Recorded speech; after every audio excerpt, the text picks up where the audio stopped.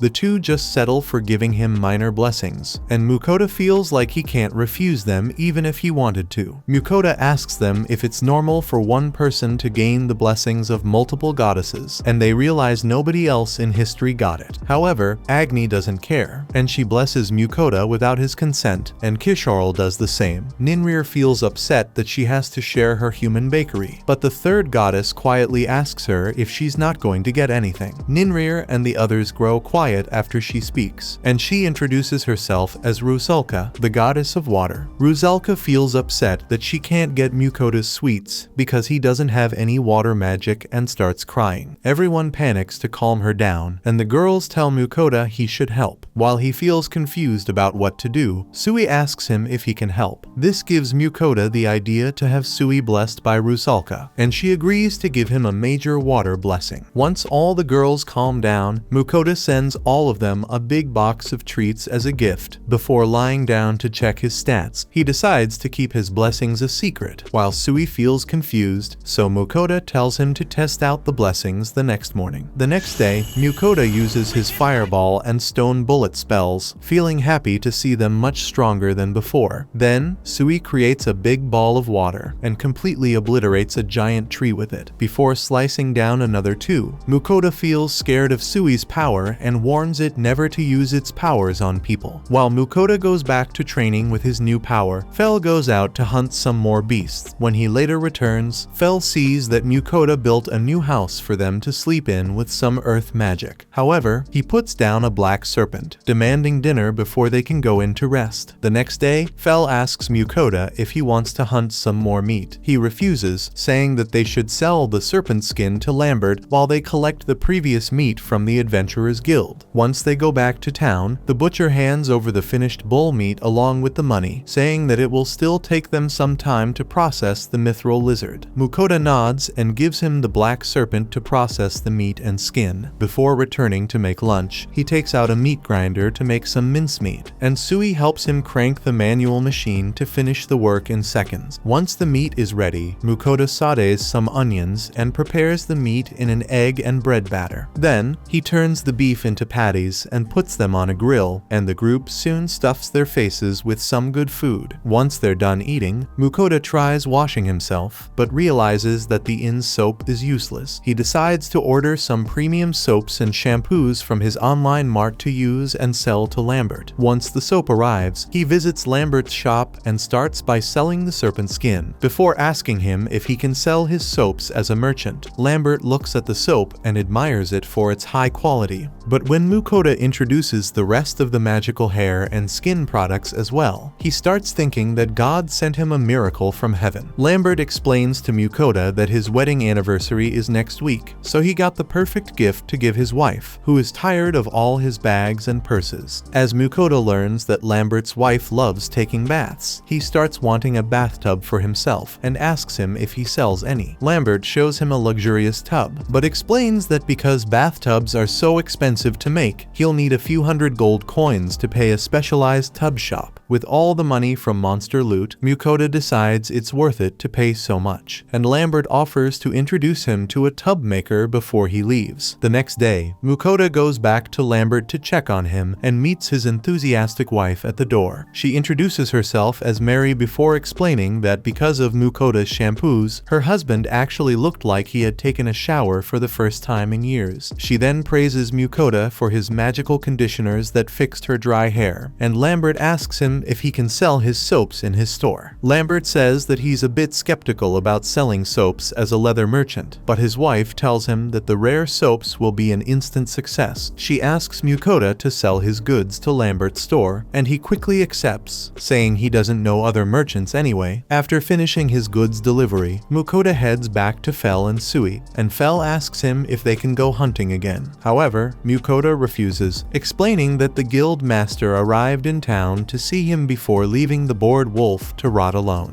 Inside the guild, Mukoda enters the guild master's room and immediately screams in shock at the mountains of gold piled up. With the 6,000 gold coins in hand, Mukoda thinks he's going to get the best bathtub of all time, but a guild secretary interrupts to inform Willem that some adventurers got critically wounded by wyverns. As they rush down to check, the secretary explains that the party was attacked on the city outskirts. Once they reach the ground floor, they see the wounded adventurers, and Willem asks the surrounding people for healing potions. Mukoda quickly gives him some of Sui's potions, and they instantly restore the adventurers' health like senzu beans. Mukoda tries to act innocent as Willem feels suspicious of his medicine, but he orders his staff to take the adventurers to a doctor. Then, after Willem announces an emergency quest to hunt down the rogue wyverns, Mukoda realizes that he also has to participate as a C rank before anyone can leave the guild, though Fel arrives and declares that he'll take care of all the monsters himself. Mukoda tries to stop him, but Fel feels too bored to sit around and decides that he wants to eat wyvern meat for lunch. Seeing Fel ready to fight, Willem offers to help, but he tells him that he'll just get in his way. With the city's fate in Fel's hands, Mukoda is left helpless to head out with him. Once they reach the wyvern area, Fel stops to look at the flying beasts and says that he'll teach Sui how to hunt the birds. As the wyverns swoop down to attack, Fel takes Sui on his back and rushes towards them, and tells him to aim for their heads and necks to take them down. Sui takes a shot and hits a wyvern, but misses its head. The injured creature falls down screaming in pain, and Fel removes his head like a plastic puzzle piece. With his guns warmed up,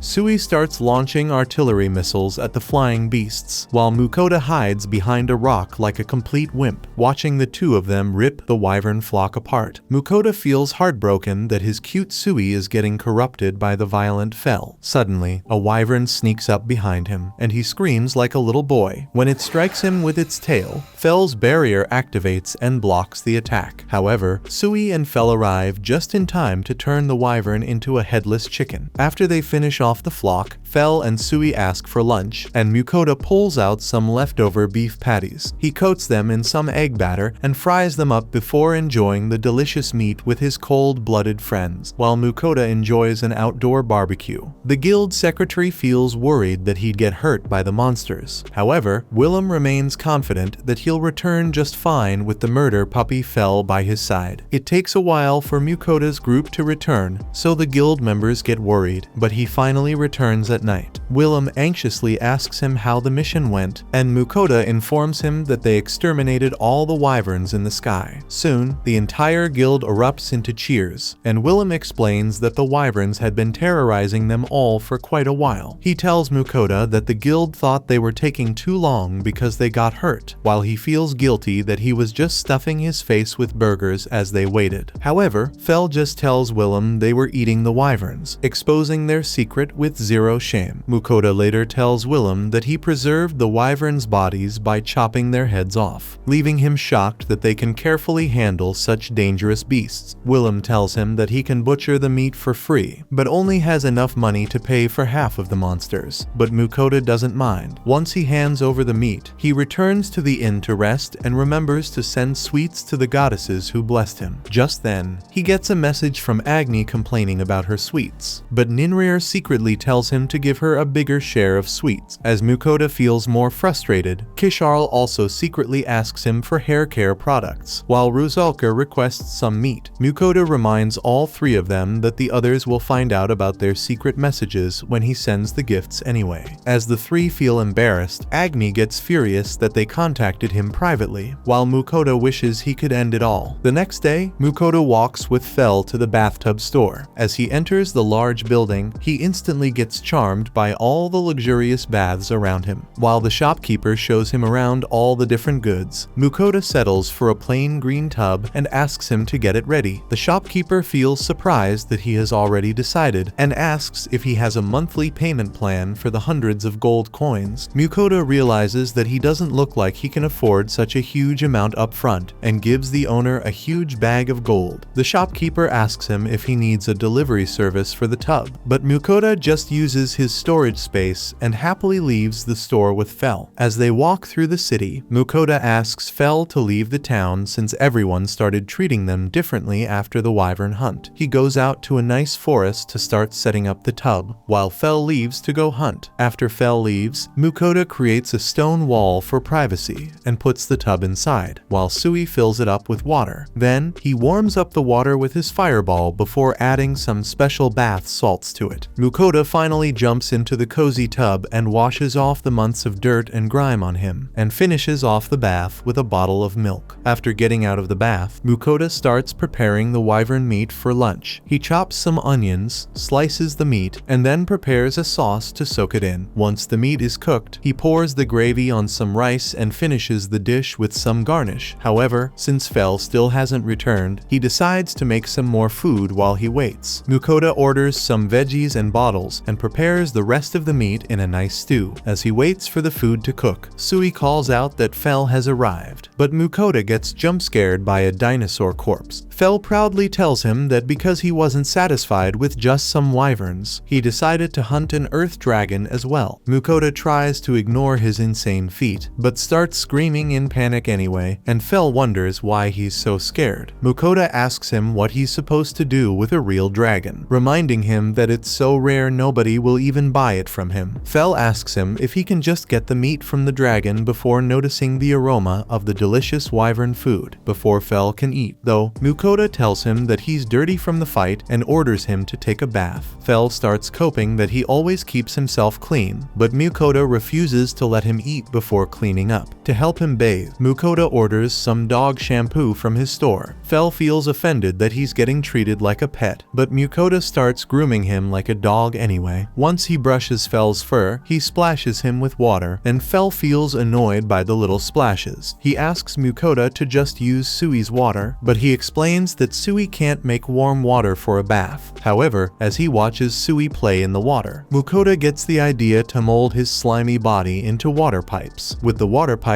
he gives the embarrassed Fel a full dog wash. After the bath, Mukoda starts rubbing Fel's fur with a shampoo, and he starts to enjoy the special treatment. Mukoda tells Fel that he has to clean his face too, and he reluctantly accepts it to look like the best doggy ever. Once the bath is over, Fel shakes his fur dry and gives Mukoda a second bath. Mukoda then uses his fire and wind magic to dry both of them up, and Fel starts feeling proud of looking so handsome. However, even while gloating, Fel asks about dinner, so Mukoda takes out the wyvern dish he prepared. He pours out the gravy onto rice bowls, which makes Fel suspicious, but he forgets it and starts chomping down after tasting how good it is. Seeing Fel enjoy himself, Mukoda starts eating his own portion, but Fel asks him about the other pot he's cooking. Mukoda explains that the other pot needs some time to taste best, and they head back to town after finishing dinner. Once they get back, Mukoda tries selling the dragon to the guild, but Willem immediately refuses, saying they can't even afford a single claw from the legendary beast. Fel asks him to just butcher the meat, but Mukoda reminds him that they can't just ignore the other parts. Willem stops to think and tells him that the guild master from Dolan City might be able to process the dragon for him. After learning that Dolan is near the sea, Fel gets excited to enjoy all the ocean monsters, and Mukoda thinks he can get the dragon processed on their way there. The two guild members laugh at how casually he's taking a dragon beast and send Mukoda on his way. Before leaving Corlina, Mukoda greets all his friends, and Willem gives him a map for his journey. With all his preparations done, Mukoda's party heads out to explore new horizons. Sometime later, in a dense forest, some ferocious giant spiders surround an unsuspecting little rabbit. As they get closer, one of the spiders lunges to snatch the rabbit for lunch, but a majestic Fel saves the day. After electrocuting the entire spider colony, Fel asks Mukoda if there are any furry-legged monsters left. Mukoda confirms that all the spiders are gone, but wonders what to do with their hairy corpses. Seeing him upset, Fel reveals that the inner parts of the spiders are actually very delicious. Meanwhile, the baby slime Sui pops out of Mukoda's bag, upset that Fel erased the spiders before it could have some fun with them. As Mukoda starts comforting his baby, Fel gets jealous and points out that he's always doting on Sui. Offended, Mukoda reminds the overgrown husky that he also begs him for treats like a whiny dog. At the mention of snacks, Fel gets excited and shamelessly asks Mukoda to make some more for him. Mukoda is tired of his antics, but he's got no choice but to satisfy his living meat processor. Before cooking, Mukoda puts away all of the spider corpses into his bottomless storage. Once the spiders are stored, he takes out all of the meat he has. Seeing that he doesn't have too many portions of the same meat, Mukoda decides to make a dish called gyoza. Both Fel and Sui are interested in the dish, but Mukoda says that it'll be a surprise. As Sui bounces around in excitement, Mukoda opens up his online grocery store to order some spices. Seeing the store, Fel asks for some premium wagyu, but Mukoda reminds him that he's only getting spices for their current dish. After ordering all the ingredients, Mukoda chops up the veggies and adds the sauce and spices to the meat. Once the sauces are in, he puts in the veggies and starts mixing them around with the meat. Finally, he makes some dumpling wraps with all the meat filling and hands them to Sui to prepare. Together, the master slime duo uses up the entire filling pot to fill 2 dishes with their dumplings. Mukoda takes the dumplings and starts cooking them on medium heat before adding the final bits of flour, salt, and sauce. Once it's done cooking, he flips the pan upside down and reveals the thoroughly seasoned gyoza dumplings. Mukoda proudly sets down the dish and begins explaining his cooking process, but Fel starts devouring it before he can finish a sentence. After just one bite, Fel turns from a savage animal into a master food critic, praising all its intricate flavors and textures. While Fel chomps away, Sui keeps dissolving all the dumplings in its slimy acid. Both monsters finish a batch in less than a minute, so Mukoda starts cooking up another batch. However, none of them notice as a tiny dragon watches their special dinner from a tree. Once the two monsters are done stuffing their mouths. Mukoda finally gets some time to relax and eat his own meal. He eats the gyoza from a small plate, enjoying the scraps his hungry companions leave for him. Unfortunately, Mukoda gets interrupted by a tiny dragon latching onto his face. Seeing the magic lizard innocently staring at his face, Mukoda takes some time to process his feelings before screaming out in horror. He asks Fel about the creature, and Fel reveals that it's a very rare pixie dragon. Mukoda is surprised that he actually encountered a mythical creature, and wonders if the flying lizard wants some of his food. As he moves his chopsticks around, the dragon follows the food, so Mukoda gives it a dumpling to eat. The little creature hugs the entire dumpling with its tiny body and takes a bite, instantly falling in love with the delicious cooking. Soon, the dragon finishes the whole dumpling and begs Mukoda for more. He quickly gives the rest of his own food to eat, which the dragon happily rushes to. As Mukoda thinks the dragon is pretty cute, Fel warns him not to be fooled by its tiny body because it can use any type of magic and annihilate most of its enemies in battle. Nearby, the dragon finishes its remaining meal and suddenly clings to Mukoda's face again. The dragon's body quickly glows before Mukoda yanks it off his face. Suddenly, he hears a voice in his head demanding more delicious food, which leaves Mukoda confused. Fel tells him that the pixie dragon has decided to join their party and become his familiar, allowing it to communicate with everyone via telepathy. Mukoda's jaw drops as he realizes he's gonna go bankrupt with another mouth to feed, while Sui is excited to get another friend. Taking a look at Sui, the pixie dragon praises it for its surprising power. Before they can get too chummy, Mukoda stops them, pointing out that he didn't even consent to accepting the dragon as his familiar. He asks the pixie dragon if it really thinks it's worth following him around just for some food, but the tiny dragon thinks it's totally worth it. Fel quickly accepts it into the team, saying that a few decades of helping a puny human is nothing to ancient beasts like them. As the dragon agrees with Fel, Mukoda is stunned that all of the pretentious legendary beasts in this world are just a bunch of shameless gluttons. Then, the dragon reminds Mukoda that it needs a name as his new partner, so he calls it Dora-chan. After hearing his new name, Dora starts complaining that a powerful creature like him shouldn't have such a cute name, but Mukoda refuses to change his mind. As he checks Dora's stats, Mukoda points out that the system has already accepted his name, so he can't change it. In that moment, he also realizes that Dora is 116 years old. Remembering how Mukoda tried to give him some fluffy dog names when they first met, Fel tells Dora to just accept his fate. Meanwhile, Sui happily tells the group that he loves his name, and Mukoda thinks his three misfits will get along just fine. A few days later, Mukoda's party enters the city of Krail. As he registers Dora as his new familiar at the Adventurers Guild, the attendant informs him that the guild master has a special request. While Mukoda wonders why his help is needed, the guild master, called Rodolfo, appears and starts rambling about his pixie dragon. Seeing Mukoda's confusion, Rodolfo explains that he has a forest exploration quest for him. In a private room, Rodolfo reveals that the forest monsters are acting unusually aggressively, so Mukoda suggests that they just avoid the forests for now. This angers the dwarven leader, who points out that their town depends on the silk obtained from the forest monsters to make their textiles. Mukoda understands that the town is in a tough spot, but he feels too scared to fight dangerous monsters. However, Dora tells him that the forest is just filled with pitiful spiders and centipedes, which reminds Mukoda of his recent experience. Meanwhile, Rodolfo is confused since he can't hear telepathic conversation between the two partners. Fel also confirms that he took out all the spiders, so Mukoda shows him the venom tarantula corpses from his back. The sight of the spiders almost gives Rodolfo a heart attack, since they're the monsters he was talking about, and he wonders why Mukoda has them. He sheepishly points to Fel, who says that he just punished the spiders for bad behavior. Mukoda thinks he's in trouble for stealing the town's source of income, but Rodolfo reveals that the forest is actually overpopulated with these spiders, so he just solved their problem, happy that his quest is complete. Rodolfo tells Mukoda that he can sell the spider materials for some good money and cook the rest of their meat in delicious ways. Mukoda's face sinks as Fel and Dora drool at the thought of boiled spider meat, but he gives in once Sui asks to try the spiders. He asks Rodolfo to sell the materials and process the meat, and the dwarf quickly agrees to his request. While the guild processes their spiders, Mukoda and the other explore the town's clothes market. Mukoda takes a look at some soft fabric, falling in love with the material material's quality. However, he gets shocked by the insane price of 1 gold, but realizes that the material is probably worth the cost. Soon enough, the shopkeeper also appears and tells Mukoda that the other towns don't sell this fabric for so cheaply. This gives Mukoda the motivation to buy the golden drip, and he stocks up on clothes before returning to the guild. Rodolfo shows him all the processed meat, explaining that he left the external shells on the legs since the meat loses its taste if it's exposed too long. Mukoda notices that the spider's legs look just like crab legs. Just then, Rodolfo breaks a crispy boiled leg to feed him some tender meat. After taking a bite, Mukoda instantly falls in love with the meat, and his hungry companions quickly come begging for a taste. After announcing that they'll have a crab party, he prepares a bunch of tasty side dishes to eat with the boiled legs. Mukoda also tells Dora to enjoy himself and treat the food as his welcome party, so the dragon happily accepts his offer. As they begin snacking, Mukoda leaves his familiars to chow down while he prepares a special dish for himself. He grills some spider legs, but his partners start begging him for that as well. Left with no choice, Mukoda gives the grilled legs to his friends, who devour them without hesitation. As Mukoda grills another batch of legs, Dora says he's glad that he chased him all this way. This surprises Mukoda, so the pixie dragon explains that he always lost track of him because Fel was so fast. Mukoda finally realizes that the poor forest spiders were just attacking because they were scared of Dora, while Fel massacred them without a hint of guilt. Feeling bad for the weak creatures, he decides to pay his respects by thoroughly enjoying their delicious remains. After the feast, Mukoda creates his own bath in the Adventurer Guild's yard. While he relaxes inside with Sui, Fel and Dora lie exhausted in the stables. After getting out of the bath, Mukoda heads to bed, remembering that he needs to return the spider shells to Rodolfo. He feels like he forgot something else, but falls asleep before he can recall it. The next morning, Mukoda returns the spider shells to Rodolfo and gives him some leftover food as thanks. The pleased dwarf happily accepts the meat, but Mukoda thinks he should give him some more food. He starts pulling out his earth dragon corpse, but remembers that this powerful creature could cause incredible shock if he isn't careful. Finally, Mukoda steps aside and lets Rodolfo look at the dragon, leaving the dwarf shocked to his core. He points out that Mukoda could basically buy an entire kingdom with that creature, but Mukoda asks if he can find someone to process the dragon meat first. After thinking for a bit, Rodolfo remembers that there's someone in the city of Dolan who can help, so he gives Mukoda a letter of recommendation for the city's guild master. As Mukoda accepts the letter, Rodolfo admits that the guild master of Dolan is a very talented individual, but he has a strange side to him. Afterward, Mukoda and his party head out of Krail, ready to visit their target destination, the City of Dungeons. Once they reach Dolan, Mukoda is excited to explore, while Fel looks forward to the tough challenges of the dungeon city. Since Mukoda is a certified wimp, he doesn't want to go to the dungeon, but his familiars remind him that he's going there to get some earth dragon meat processed. Excited for the meat, Fel rushes to the city, but they're all forced to wait in line at the town's border. Dora wonders why they can't just barge in, so Mukoda reminds them that they can't just bypass security like a bunch of illegals. After Mukoda calms down his pets, the rest of the people in line finally notice the legendary beasts behind them. Seeing them so terrified, Mukoda quickly tells everyone that the monsters are just his familiars, while the border guards come over to check the commotion. Mukoda tells the guards that he's only there to see the guild master. After he shows them his guild cards, the guards wonder if they should trust him, but suddenly, a handsome elf walks over. The elf says that Mukoda is his guest since he's the one with all the rare beasts. As Elrond introduces himself as the Dolan Guild Master, his eyes pop out when he notices Dora sitting on Mukoda's shoulder. He takes Mukoda and his familiars inside the guild, saying that Rodolfo already explained the situation to him. Then, Elrond brings out a magic dragon stand for Dora to sit on, but Dora finds Mukoda's bag more comfortable. Seeing it lays around, Elrond quickly starts writing all his observations for his research. Dora feels uncomfortable with the elf's behavior, while the elf wonders why it's acting so differently from its recorded behavior. Then, Elrond remembers the Earth Dragon, so he starts taking Mukoda to the warehouse to process it. However, his assistant, called Uger, interrupts to remind him that he has a meeting with the Merchant Guild's leader. As Elrond tries to postpone it, Uger shoots him a murderous glare. Once they get into the warehouse, Elrond asks Mukoda to show him the dragon. Remembering how fearsome the legendary creatures can be. He recalls that during his youth, a grand party was organized to kill a dragon. At that time, he was only a B-rank adventurer, so he wasn't even allowed to process the dragon's meat. After that incident, Elrond trained hard to become an S-rank adventurer just to look at a dragon again, but nobody dared to kill another dragon. Now, he finds his wish come true, as Mukoda lays out the giant reptile in front of his eyes. Seeing the legendary creature, Elrond starts frothing with greed, and he pulls out some creepy experimentation tools to start checking its meat. As he starts checking all the dragon's important measurements for research, Fel wonders why he isn't just giving him the meat. Mukoda quiets his hungry dog before Elrond asks him what Dora likes to eat. Mukoda tells him that Dora doesn't actually have a preference, and he eats basically anything he cooks. This information turns Elrond's world upside down, since the research shows that pixie dragons are exclusively herbivorous. However, Mukoda explains that he eats almost everything, especially meat. Elrond is confused about how Mukoda can communicate with the little dragon. When Mukoda reveals that Dora communicates with him through telepathy, Elrond is left even more flabbergasted and starts bombarding him with questions about his beast. Thankfully, Ygr drags him back, apologizing for his master's unhinged behavior. He guarantees that Elrond is a skilled processor despite his goofy antics. So Fel wonders when he'll give him the dragon's precious meat. Elrond wonders if Fel doesn't want the dragon's valuable skin and other materials, but Fel is only interested in stuffing his gut. Seeing Fel so desperate, Elrond starts begging Mukoda to let him taste it. He tells Elrond that Fel gets to decide who shares their meat, so Fel thinks it's only fair to let Elrond have some meat, as long as he can provide some good cuts. Afterward, Mukoda and the gang lie outside, exhausted from Elrond's constant yapping. Fel remembers how much the elf bothered them, asking billions of random questions for his research. Despite that, Elrond couldn't process the entire dragon in just one day, so now they feel like their life is meaningless. Seeing them all so hungry, Mukoda decides to order some instant food. Dora is curious since he hasn't seen the online store before. As soon as Fel spots it, he asks Mukoda if they can get some wagyu this time. However, Mukoda notices that there's a festival going on in Japan, so he orders some festival food. Once the food and ingredients arrive, Mukoda takes out a cooking pot to start preparing. His familiars wonder why he's using such a strange pot, so Mukoda explains that he's going to cook the veggies in it. Fel gets angry since he hates plants, but Mukoda tells him to be patient for the good flavors. He starts heating the pot and puts all the veggies to the side before adding the meat and drizzling sauce all over it. As Mukoda patiently cooks the delicious food, his band of belly stuffers tries to control themselves from going crazy. Once the food is done, Mukoda gives it to Fel, who feels disappointed that half the plate is vegetables. Mukoda tells him to just try it, so Fel takes a bite of the dish. As Fel enjoys the rich flavors, the others also start tasting the food. Soon, Fel gives up the idea of avoiding all veggies and asks for another serving after finishing his current one. Mukoda happily feeds all of his pets before taking out some butter sandwiches to eat. As he opens the box of sandwiches, Sui curiously comes up, so Mukoda gives him a sandwich to try. The baby slime instantly falls in love with the sweet treat, and the other two come over after seeing its delighted reaction. Fel and Dora wonder if sweets can be good too, so Mukoda gives them some sandwiches as well. As both of them try it, they enjoy the sweet, but the sandwich feels too small for them. They start demanding their master for more treats, who wonders what he did to deserve such greedy partners. The next day, a sleep-deprived Mukoda heads to the Adventurers Guild after his familiars kept pestering him about the dragon meat all night. As he greets Ygr, Elrond comes out of his warehouse, looking like he just ran 5 marathons straight. Excited, he explains that he spent the entire last night researching and experimenting on the dragon's body, so now he's finally ready to actually butcher it. Once he's ready, Elrond takes out a special mithril knife to pierce the dragon's tough skin. However, when he tries to cut it, the knife shatters like glass, leaving everyone stunned. Elrond starts crying that he broke his guild's precious treasure. Fel asks him how he plans to process the precious dragon meat without a knife. Elrond responds that he'll need to prepare a blade even stronger than mithril, so he'll have to wait a while before he can process the dragon. This news sends Fel into depression, and he collapses from the sheer emotional trauma. On the ground, Fel thinks his life is ruined. While Ygr points out that their guild doesn't have any other mithril knives, he tells Mukoda that they need to get more mithril ore from the dungeon to craft a new blade. blade, so Fel immediately gets up to dash over there. Mukoda stops his hungry dog, reminding him that if he went all out and destroyed everything in the dungeon just to get some mithril, he'd become too popular and would ruin their peaceful life. After Mukoda's warning, Fel finally calms down, so he starts preparing a normal lunch to cheer him up. He takes out some thinly sliced orc meat, preparing it with the leftover veggies from their previous lunch. While flipping the ingredients in a frying pan, Mukoda adds the sauces and spices, adding the remaining flavor to his dish. Once the food is cooked, he pours it all over fragrant boiled rice to complete the dish. Before Fel can dig in, Mukoda adds an egg to his dish just for some extra flavor. As everyone starts eating the tasty dish, they quickly forget about the precious dragon meat. Mukoda feels relieved that he doesn't have to deal with their whining, but he knows that he needs to fix the dragon problem as soon as possible. Meanwhile, in the sky, the four goddesses keep crying that Mukoda isn't sending them any gifts. Suddenly, two men pop up, angry that the girls are abusing their powers to extort gifts from a weakling. Hearing them argue with each other, Mukoda tells the goddesses to leave him out of it, but the two men butt in. One of them introduces himself as the god of blacksmithing called Hephaestus, while the other calls himself the god of war, named Vahan. When Mukoda learns that Hephaestus is a blacksmith, he asks if the god can do something about the knife. Hephaestus responds that he can enhance any blade he makes to be of a higher quality. Of course, he isn't ready to just hand out his blacksmithing blessing for free, so Hephaestus demands some alcohol from him. Meanwhile, Vahan is interested in the otherworldly items from Mukoda's supermarket, which angers the girls. Naturally, Hephaestus ignores them and focuses on giving Mukoda his blessings, but he realizes that Mukoda doesn't have any talent for blacksmithing. Then, the god's attention falls on Sui, whom he thinks has great potential. Seeing that Hephaestus can't buff Mukoda, Vagon decides to take the chance and enhance his war powers. However, Mukoda refuses, saying he doesn't like fighting, but Vagon reminds him that he's going to explore a dungeon soon. Then, he starts thinking about another target, so Mukoda tells him to bless Fel and Dora. As the two of them begin blessing Fel, Dora, and Sui, Mukoda orders some offerings for all of the gods. Once they receive the offerings, the boys enjoy their food while the girls gush over their beauty products. Remembering Mukoda's past neglect, Ninrir warns him not to forget her offerings again. He feels frustrated that he'll need to send even more offerings to the gods, so he turns his attention to studying Sui's blacksmithing skill. He thinks the dungeon will be a great opportunity to test Sui's new abilities, but Fel reminds him that they already have some pure mithril from the mithril lizard he defeated. Remembering the ore, Mukoda asks Fel why he wanted to hunt in the dungeon, even though they already had some, but the wolf just shrugs it off. Then, Mukoda reaches into his item storage and takes out the mithril chunks. He asks Sui to forge them into special knives, so Sui takes the chunks and dissolves them inside its body. After lots of bubbling and gurgling, Sui finally produces a beautiful crystal knife, and Mukoda immediately notices it's of high quality. He's relieved that they don't have to risk their lives in the dangerous dungeon, but Fel gets annoyed since he wanted to try eating some exotic dungeon monsters. Afterward, Mukoda visits Elrond, who's having an existential crisis because he can't find a blade better than mithril. Seeing him so distraught, Mukoda gives Ugur the mithril knife that Sui crafted and asks him to pass it to Elrond. The elf carefully brings the knife close to the dragon's body, terrified that even the slightest mistake could shatter both the blade and his hopes once again. However, the knife easily cuts through the tough skin, surprising Elrond with its quality. He wonders how Mukoda got such an amazing piece, but Mukoda acts like he got it from a top secret source. Elrond almost asks Mukoda to reveal his secrets, but he calms down and goes back to processing the dragon. Mukoda wonders how long it'll take him to finish processing the whole thing, so Elrond tells him it'll take at least 3 days. Fel gets angry that he still has to wait for so long, but Mukoda reminds him that the dragon is a huge monster with loads of meat to process. Fel nods in agreement, but suggests they explore the dungeon while Elrond works his magic. Mukoda refuses to go, feeling scared of the danger, but Sui also starts begging to let him have some fun too. Sometime later, they reach the dungeon entrance, where the receptionist warns Mukoda that it might take his party up to a month to make it out. She also advises him to pack plenty of food if he plans to venture into the deeper floors. She explains that no one has ever cleared the 30-floor dungeon before, which makes Mukoda immediately consider packing up and heading home instead. However, However, Fel starts glaring at him, so Mukoda reminds him that if he doesn't stock up on a ton of delicious food, they'll have to eat rotten scraps in the dark dungeon. This finally calms him down, and they agree to wait. Smiling at their obedience, Mukoda takes them all on a shopping trip, and he buys a bunch of veggies to cook in the dungeon. Then, he notices a magic stove outside a shop. Fel wonders why Mukoda wants such a huge stove, so he explains that it'll be very useful for cooking. Just then, the shopkeeper comes out and starts promoting his products to Mukoda. He explains that the stove also includes a massive oven capable of cooking entire cacatris monsters, which immediately piques Mukoda's interest in trying new monster recipes. When Mukoda asks about the price, the shopkeeper tells him it costs 860 gold. Mukoda almost gets a heart attack from this price, but Fel pushes him to buy it since his bottomless pit of a stomach craves new food. As the others also put pressure on Mukoda, he finally agrees to buy the magic stove. Later that night, Mukoda cooks dinner in some huge stock pots. He asks Sui for some help and starts serving some tender bull meat to his party. The next day, Mukoda decides to cook a few days worth of food before entering the dungeon. For his first dish, he decides to braise some orc general meat. Then, Mukoda makes some red boar cabbage rolls, after which he makes a simple beef and veggie stir-fry. As he adds the ingredients to the stir-fry, he feels satisfied to use up all his remaining ingredients. Then, he adds a ton of vegetables, spices, and meat to a large bowl, before boiling it to make a nice orc meat soup. After that, he makes a wyvern stew with a rich gravy, but Fel gets in the way as he adds some sauce to it. With all the dishes cooked up, Mukoda thinks they're ready for the first few days in the dungeon. His hungry companions get excited to dig in, but he reminds them that all the food is meant for the dungeon. Afterward, Mukoda is cleaning his room. When Sui comes in with a sword he forged for him, Mukoda admires the blade's sharpness, thinking that with this sword, he should be safe in the dungeon. Sui climbs up his shoulder, happy to help his master, but Yuger knocks on their door for an urgent task. He explains that the earth dragon has been completely processed, so Mukoda leaves to prepare his goods before going to the guild. However, Yuger stops him, saying he's too busy to wait for him at the door. Feeling bad for the man, Mukoda heads to the Adventurers Guild, where he finds Elrand gushing over some shiny bottles of dragon blood. Elrand keeps ignoring Mukoda, obsessed with the blood, so Mukoda tries to get his attention. When Elrand finally realizes that Mukoda is waiting for him, he proudly shows off the mountains of dragon materials he got from the processing, saying the past few days were the best of his life. He asks Mukoda if he can buy some of the materials for the guild. Of course, Mukoda agrees since he became broke after buying the magic stove. Excited, Elrand asks him to buy 2 bottles of dragon blood, revealing that they are used to make the most powerful healing potions in the market. He also asks to buy half of the liver, since it has an even more potent effect than its blood. Finally, Elrand asks Mukoda if he can have one of the dragon's fangs to create an amazing sword. Mukoda agrees to sell him all the items, but wonders why Elrand is only buying just a few materials. In response, Elrand reveals that just these few items will empty the guild's entire treasury, so he can't afford to buy anything else. He offers to pay Mukoda close to 4,000 gold coins for all the precious materials, which he happily accepts. Mukoda feels shocked that just a tiny couple of materials were worth so much, and wonders how much total money he can get if he sells the entire dragon. Meanwhile, Fel isn't very impressed since he can't see any dragon meat. He suspects that Elrand is keeping it for himself, and ends up threatening him. However, Elrand calmly explains that he is storing the meat in a special cooling room to keep it fresh. He takes Mukoda and the others inside, where they find an intricate magic ice setup that is storing the tons of meat. As Fel feels satisfied with his prize, Sui helps Mukoda load up all the meat into his storage. While he finishes loading the meat, Elrand shyly asks if he can taste some of the dragon's meat as well. Mukoda nods, remembering his promise to share some meat with him, and the rest of his gang also gets excited to try out the exotic flavors. Delighted, Elrand takes Mukoda to his own house so he can easily cook the meat for them all. Mukoda settles for Elrand's lawn, where he takes out the giant magic stove. Elrand is surprised to see that Mukoda has access to such advanced technology. When he notices Mukoda using his item box, Elrand tries to show off that he has one too. This is the first time Mukoda has ever seen someone else with an item box besides himself. Elrand explains that elves can naturally use high-level magic, but he also combined honed his wind and forest magic talents to become a top-class adventurer back in his days. As Elrond keeps rambling, Mukoda ignores him and starts cooking. First, he rubs some salt and pepper all over the giant slabs of dragon meat before peeling the vegetables for the dish. After chopping some onions and carrots, Mukoda loads up a cooking dish with the meat and veggies, then pours some olive oil and seasoning over it. Finally, he puts the prepared meat into the oven and waits for it to roast the whole dish as the oven works its magic. Mukoda's familiars continue drooling over the delicious smell. As he watches them, Fel and Elrond start rubbing against each other while trying to get even closer to the oven. Once the food is done, Mukoda takes out the roasted meat and places it on a table for everyone. He pokes the meat with a toothpick, finding out that it's cooked perfectly. As Mukoda slices the roast meat into thinner stripes, he remembers to finish it off with a drizzle of Fel's favorite garlic sauce. After that, he tells everyone to dig in, and they scream in joy before they can even eat. While everyone devours the dragon, Mukoda sits down and takes a bite of his own portion. The meat's exotic flavor sends a jolt through his senses, and he marvels at how dragon meat can blend the taste of so many different kinds of meat. As Mukoda realizes why Fel was so excited to try the dragon's meat, the monsters don't even stop to talk as they continue gulping their food down. Fel thinks that he should hunt a few more dragons for the future, worried that the dragons would go extinct. Mukoda warns Fel not to go overboard. Soon, everyone finishes their first serving and immediately asks Mukoda for seconds. As Mukoda hands out the other portions, he asks Dora if he's okay with cannibalism. The pixie dragon reminds him that he's a different species from earth dragons, so it doesn't actually count. As Mukoda ignores Dora's questionable morals, he notices Elrond crying at his chair. The elf thanks Mukoda for allowing him to experience such a heavenly meal, thinking he's truly blessed that he got to process and eat one of the rarest creatures on the planet. Seeing Elrond's insane amounts of joy, Mukoda is creeped out, but they soon finish their entire meal. On the way back home, Fel feels energetic from all the nutritious meat he just ate. Excited, he announces that they'll visit the dungeon tomorrow, so Mukoda decides to send his offerings to gods in case he forgets later. Later that night, he browses through the dessert section of his online grocery store while the goddesses watch him in anticipation. Watching them wait, Vahan asks Ninrir if she granted Mukoda a defensive skill. She says that she just gave him a wind blessing. Vahan points out that she was too stingy with her blessings, saying that Mukoda could get hurt without proper defense. As the girls stare in dread, Vahan asks them what they'll do if somehow Mukoda loses his life in the dungeon. Hephaestus reminds them that Mukoda is their only key to otherworldly treats, and the girls remain silent. Suddenly, Ninrir goes into panic mode, realizing she needs to protect her living sweets dispenser at all costs. The rest of the girls also realize their mistake, so Hephaestus tells them that he's been brewing a special blessing for Mukoda. Meanwhile, Mukoda wonders what the fuss is all about, and he starts sending his offerings to them. However, Hephaestus talks about giving him a buff, which Mukoda firmly refuses. He doesn't want to get tied down to another god, and this angers Hephaestus. He gives Mukoda the blessing without his consent, and Vahan laughs, happy that he can extort more drinks out of him. The rest of the girls also celebrate, happy that Mukoda is now safe. The next day, he goes back to the dungeon's entrance with his party. There, he meets the nonchalant receptionist from his first town, and she introduces herself as Vainka. Mukoda wonders why she changed cities, and she explains that the Dolan Guild requested help from other guilds since this dungeon has become a popular spot lately. As she calmly finishes the registration, Mukoda realizes that she's just there to look at Fel the Fluffball. When he leaves with his party, Vainka steals a glance at Fel, completely in love with him. As they stand at the dungeon's entrance, Dora and Sui feel excited for a challenge. Mukoda gulps nervously as he looks down the dark entrance, so Fel reminds him there's no way they're turning back now. After gathering his courage, Mukoda finally heads down the staircase. As they make their way down the first level, Fel sniffs out some weak monsters in the area. Mukoda notes that the strongest monsters and loot are around the 10th and 15th levels, so Fel tells him to hop on his back to skip ahead to the good part. Ignoring his master's terrified screams, the Fenrir dashes through the dungeon halls, plowing through every monster in his path. Suddenly, an arrow shoots out of nowhere and almost turns Mukoda into monster poop. Luckily, Fel's barrier blocks the arrow, and he tells Mukoda that he randomly stepped on a trap. Mukoda wonders how the dungeon has these carefully carefully planted traps, even though it's a natural structure. Fel explains that each dungeon is like a living creature that attracts humans with treasures, so it can kill them with monsters and absorb their nutrients. While Fel continues his explanation, stronger arrows bang on the barrier, scaring Mukoda to his wit's end. One of the traps even triggers a giant pitfall, but Fel uses a wind spell to glide over it. As the arrogant Fenrir mocks the dungeon for its pathetic traps, Dora and Sui praise him for his skills. After a lot of running, Fel finally reaches the dungeon's 10th floor. Mukoda asks Fel what he wants to do, so he responds that the monsters are still too weak on this level. Knowing that the level's boss is just a venom tarantula, Dora feels bored since it can mow them down like house spiders. To advance deeper, Fel heads straight toward the boss room. When they arrive, they find a group of adventurers trembling in fear at the sight of him. Mukoda quickly tells them that Fel is his familiar, so they calm down. He asks why they're all gathered outside the room's gate, so the adventurers explain that the dungeons have a lot of unspoken rules. It turns out that before one party finishes fighting a boss, the others cannot enter its room. The only way others can enter is if the party asks for help, but even then, they would get all the loot from the boss's drops. After explaining this, the adventurers warn Mukoda that there are bad parties out there who steal monster drops from other people's victories, with one more thing to worry about. Mukoda sits down to wait while the other parties fight the boss. A short while later, his familiars start getting bored, but Mukoda reminds them to be patient. Soon, the final group runs out of the room and tells Mukoda he can go in. He wonders why they're returning from the floor instead of heading deeper, so the adventurers explain that higher level monsters are too strong for them. Understanding their reasons, Mukoda nods and heads inside, where the room turns pitch black. As the terrifying venom tarantula roars at them, Mukoda starts screaming like a girl, but Dora fries it with a fireball. The proud dragon flies around, happy to have his powers enhanced by the god of war's blessing. As the boss's corpse disappears, a bunch of valuable drops spawn from it. Mukoda picks up a bare spider leg, and he realizes that the dungeon automatically processes the items, so he gets the best parts. Despite his exhaustion, Fel rushes him to the next level, where they meet a terrifying orc general as the final boss. Before Mukoda can even finish feeling scared, his gang turns the orc into pork chops. After the 11th floor, their party continues exploring deeper, but everyone gets tired from using their mana. Noticing their hunger, Mukoda wonders where they should set up their dinner, so Fel scouts for an open room. When they reach the open room, they find a bunch of parties resting in the safe space. As Mukoda's group sits down in a corner, they're unexpectedly greeted by Werner's party. Surprised to see a familiar face, Werner shakes Mukoda's hand, who feels happy to meet some old friends. As they all sit down together, Werner explains that his party recently entered the city to explore the dungeon. Mukoda tells them that he was supposed to visit the ocean town of Berlin, but Fel was itching to explore the dungeon first. As they laugh at Fel's antics, the party notices Mukoda's new familiars. They get interested in Dora, so Mukoda informs them that he's a pixie dragon. Then, they ask about Sui, so Mukoda proudly calls it his favorite slime-shaped nuclear warhead, falling in love with the monster's cuteness. The two girls immediately start gushing over Sui and Dora. Werner wonders how Mukoda ended up with two more exotic pets besides Fel, but Mukoda reminds them that they're just a bunch of selfish gluttons who followed him for the food. Laughing at his own misery, Mukoda decides to share some of his dinner with the party. Knowing that the food costs 10 times his net worth, Werner hesitates, but agrees to share since he doesn't want to give it up either. Seeing that Werner's party has some bread, Mukoda takes out his wyvern stew to serve with it. For a little bit, the party hesitates to eat the precious cuisine, but they immediately gulp it down after getting a bite. As they all praise the heavenly cooking, Mukoda feels happy. But then everyone asks what meat he used for the stew. When he reveals it's wyvern meat, the poor party almost chokes in shock. Werner apologizes to Mukoda for eating such a precious ingredient, so he explains that Fel and Sui hunted about 3 truckloads worth of wyverns. Seeing that he has so much meat left, they hesitate, but eventually ask for another delicious serving. After everyone's done eating, Werner's party gets up to explore the floor a bit more. Mukoda wishes them good luck, and they leave, so Fel reminds him to get moving to the deeper floors. Soon, they start plowing through the deeper levels, treating the poor dungeon bosses like stray dogs. Once they enter the 16th floor, Mukoda notices that the atmosphere of the dungeon has become much more sinister. Fel explains that all dungeons change as you go deeper, but he suddenly steps on a trap tile. As the entire dungeon dungeon starts shaking. Mukoda clings to Fel, who notices a huge boulder dropping from a trap behind him. Of course, Mukoda starts running like a chicken before Fel shatters the boulder with a wind blast. The force of the blast knocks Mukoda flat on his face before he gets up again. After a while, the party arrives at the 20th floor, and Dora asks Mukoda if he's impressed with their strength. Mukoda doesn't care about his family's strength, but he stops when Sui calls out to him, showing a secret area in a wall. When Mukoda inspects the hole, he finds a treasure chest hidden in it, so he starts singing praises for Sui, delighted to get some good loot. Before he can carelessly open the chest, though, Fel pulls him back, reminding him that the chest could be a trap. Sure enough, when Mukoda uses his appraiser on the treasure chest, he finds out that it's trapped with a poisonous gas that would give him conditions much worse than lung cancer. Disappointed, Mukoda gives up on opening the chest, but Fel offers to open it for him since his major blessing can protect him from the poison. Before Fel can open the chest, Mukoda receives a message from Ninrir, informing him that since he already has 3 minor blessings from her girls, he should be able to withstand the poison without a problem, as she happily tells him to enjoy the dungeon's exciting challenges to the fullest. Mukoda gets up and tells Fel that his 3 minor blessings now have the effect of a major one. Knowing he's safe, Mukoda opens the chest, which instantly releases a burst of noxious gas. After the gas clears, Mukoda looks into the chest, but finds it completely empty. Angered that he got tricked, he gets the motivation to head deeper into the dungeon and get real treasure this time. After exploring the 21st floor for a bit, Mukoda finds an even larger treasure chest, and Fel notes that it must have something special inside. This time, Mukoda scans the chest before opening it and finds out that it's just a disguised mimic. However, with the 3 lethal familiars following him, he gets the confidence to open the chest and get its loot. He decides to take out his mithril sword and step forward to open the chest, only for it to reveal a fanged mouth and lunge at them. Scared out of his mind, he mindlessly slashes his sword at the mimic, which turns into a bunch of plywood from his attacks. Soon, the defeated mimic turns into a real treasure chest, and Mukoda opens it to find a bunch of precious jewels and accessories inside. Nearby, Dora finds the door to the 22nd floor, so they all head down through it. This time, Mukoda is shocked to see that the floor opens up to a vast open sky instead of the walled corridors they had been exploring. Even Fel gets excited to see what the new flue has to offer, but Mukoda feels scared that it might have an unexpected danger they can't handle. However, Fel detects someone familiar in the area, so he starts rushing towards them. After running for a bit, he stops at a clearing where a swarm of giant killer manties ambushes them. The mantises scare Mukoda, but Fel easily burns them all to a crisp. While Mukoda wonders why he even bothers getting scared, Dora and Sui start yelling at Fel for giving them no chances to fight. Seeing them all argue, Mukoda tells everyone that they should take turns fighting so all of them can enjoy themselves. They all agree to his reasonable advice, so when the group encounters a bear next, Dora enters the battlefield. The excited dragon pierces through the bear's body like a knife, while Sui faces a horde of poison butterflies next. Fel warns him that the butterflies can paralyze it to suck all of its bodily fluids, but Sui simply melts them all with its pew-pew lasers. After a while of walking through the floor, Fel detects that the presence from before is getting closer. Before he can go check it out, Mukoda stops him, thinking it's probably the floor's boss. He suggests they boost their stats first by eating some food from his online store. Fel knows that they're strong enough to handle the boss anyway, but he doesn't give up the chance to have some extra treats. As they sit down to order, Mukoda decides to get some premium wagyu along with a bunch of other delicacies. Watching him stack orders upon orders of mouth-watering dishes, the group create a flood with their drooling mouths. Once all the food arrives, they scarf it down in an instant before asking for seconds. Surprised by their speed, Mukoda gives them the second batch and sits down to eat some of his own, before he can even finish his small serving, though his familiars ask him for a third serving. Once they all finish the food, the stuffed monsters plop down to rest. Mukoda decides to check Fel's stats and is surprised by a 50% stat buff. Next, he looks at Dora and Sui, who also have an insane stat buff. Mukoda wonders if he went overboard, but he thinks it's fine since they're going to face a boss anyway. However, his partners get curious to see how much his own stats have increased, so Mukoda pulls up his own stat menu. For some reason, he only got a 5% stat boost, leaving them all disappointed. That was episode 4. Subscribe to not miss the next part and watch the next video on screen.